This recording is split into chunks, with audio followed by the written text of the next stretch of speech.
Wala ka pang sakit pero lifestyle mo pang pasyente na. Feeling strong? Let's be honest. Hindi ka pa diagnose, wala ka pang maintenance, kaya feeling mo safe ka. Pero araw-araw, 4 to 5 hours lang yung sleep, fast food, stress, walang exercise, kape lang okay na. Tapos sasabihin mo, malakas pa naman ako.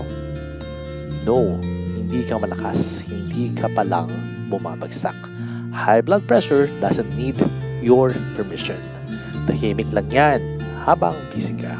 Habang busy ka magpakabayani sa trabaho, unti-unti ka namang pinapahina sa loob. Most people na may maintenance ngayon, dati katulad mo rin, productive, driven, focus sa income, health later na lang. Hanggang isang check-up, nag-slap ng reality.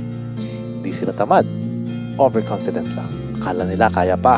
Ang problema, ang katawan mo hindi impress sa overtime mo. It responds to habit.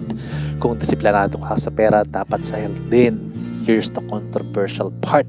Kung discipline ka sa negosyo o trabaho, pero undisciplined ka naman sa katawan mo. Hindi ka strategic, short-term thinker ka. Prevention is boring, walang applause sa paglalakad ng 30 minutes. Walang medal sa pag-iwas sa sobrang alat, walang trophy sa 7 hours sleep, pero may reward, stable blood pressure, stronger heart, mas mahabang buhay. Hindi mo kailangan maghintay ng diagnosis para maging responsable. Habang wala ka pang maintenance, gawin mong maintenance ang discipline. Because once nasa hospital ka na, hindi na hassle ang usapan, survival na. So choose magpaka-busy ka ngayon o magpaka-pasyente ka later.